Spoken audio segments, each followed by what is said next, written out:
जब WWE किसी wrestler को कंपनी के टॉप स्टार्स में से एक बना देती है, तब उनका मैच हारते हुए देखना कम ही मिलता है। और अगर वो कोई मैच हारते हैं तो अक्सर ही वो ऊपर के बॉसेस का आदेश होता है और उस मैच की हार एक साधारण हार भी नहीं होती। लेकिन समय समय पर WWE एक रेसलर को शानदार तरीके से ऊपर तक पहुंचाता है और फिर टॉप रोप पर पहुंचकर वो रेसलर एक बड़ी और साधारण हार का सामना करता है। तो जुड़िए हमारे साथ, जहां हम WWE के कुछ बड़े स्टार्स की पहली हार के बारे में बात करें। Randy Orton. चौंकाने वाली बात थी कि 2002 में WWE में अपने डेब्यू के समय पर रैंडी ऑर्टन को WWE का खास पुश नहीं मिला था और इस नए स्टार को अपनी पहली हार पाने में ज्यादा समय नहीं लगा। मई 2002 के स्मैकडाउन में टेस्ट के खिलाफ एक मैच में ऑर्टन की एक बुरी हार हुई थी। 2003 में जब ऑर्टन एवोल्यूशन का हिस्सा बन गए, WWE ने उसके बाद ही ऑर्टन का साथ देना शुरू किया था।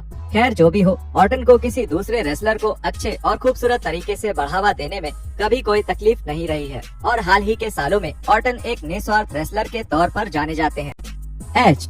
WWE के हॉल ऑफ फेम के सदस्य एज को उनकी पहली बड़ी हार ब्रेकडाउन पे पर व्यू में ओवेन हार्ट के खिलाफ एक मैच में मिली थी। लेकिन ये वही इनफेमस मैच है जिसमें क्रिश्चियन ने अपना डेब्यू किया था और एज का ध्यान भटकाया था, इसलिए इसे एक क्लीन हार तो नहीं मान सकते।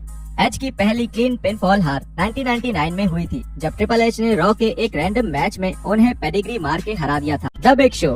1999 की शुरुआत में पॉल वाइट या बोले कि द बिग शो को साइन करना WWE के लिए एक बहुत बड़ी बात थी। बिग शो का WCW का रन बहुत ज्यादा सफल रहा था और अब WWE के पास उनके रोस्टर पर WCW का एक बड़ा स्टार मौजूद था। बिग शो को शुरुआत से ही एक मजबूत दावेदार की तरह पेश किया गया और उनको शुरू में ही स्टोन कोल्ड स्टीव ऑस्टिन के साथ एक फ्यूड में डालकर मेन इवेंट का हिस्सा बना दिया गया था। बिग शो की पहली हार कुछ जल्दी ही हो गई थी, जब WWE में आने के कुछ ही हफ्तों बाद रॉ पर स्टीव ऑस्टिन के साथ एक मैच में वो हार गए थे। अच्छी बात ये थी कि उन्होंने इस हार में बिग शो को कमजोर नहीं दिखाया, क्योंकि ऑस्टिन को उन्हें हराने के लिए एक चेयर का सहारा लेना पड़ा था। बिग शो की पहली बड़ी और क्लीन हार 1999 के समर्स में दी अंडरटेकर के खिलाफ एक लाइव इवेंट में हुई थी। और अगर बात करें WWE टीवी या पे पर व्यू पर बिग शो की पहले इस तरह की हार की, तो वो हुई थी 1999 के रेबेलियन पे पर व्यू पर। बिग शो एक नो DQ मैच में केन के साथ मुकाबला कर रहे थे और उन्होंने उस मैच में चेयर का इस्तेमाल किया था। केन ने वो चेयर बिग शो के मुंह पर मार दी, जिसके बाद केन ने 7 फुट के इस रेसलर को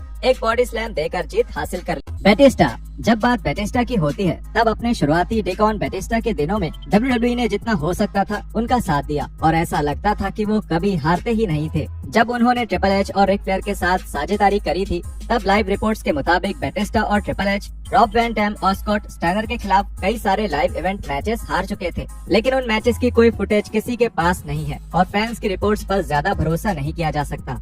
ऐसा दावा किया जाता है कि बैटिस्टा की पहली पिनफॉल वाली हार साल 2003 में हुई थी, जब उन्हें लेजेंडरी शॉन माइकल्स ने आर्मेगेडन पे पर व्यू के एक मैच में पिन कर दिया था। मजेदार बात यह है कि इसको एक सीधी साधारण हार नहीं मान सकते, क्योंकि इस मैच के रिप्ले में ये साफ दिखता है कि बैटिस्टा के कंधे मैट से ऊपर थे और रेफरी को पिन काउंट नहीं करना चाहिए था। बैटिस्टा की असली पहली हार फरवरी 2004 में हुई थी, जब वो रॉ पर क्रिस बेनवा से हार गए थे। बैटिस्टा ने बेनवा के क्रॉस फेस मूव के कारण टैप आउट कर दिया था और ये एक बड़ा पल था, क्योंकि बेनवा ने एनिमल से टैप आउट कराया था।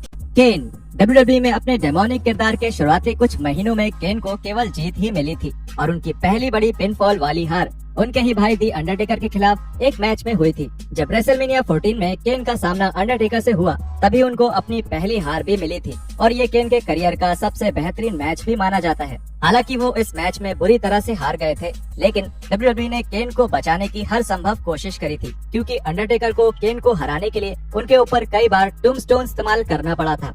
यहाँ अंडरटेकर को केन के पैर दबाने पड़े थे ताकि वो किक आउट ना कर दें, एज अपोज टू उनके टूम्बस्टोन के बाद नॉर्मल पिन करने वाले कॉम्बो के।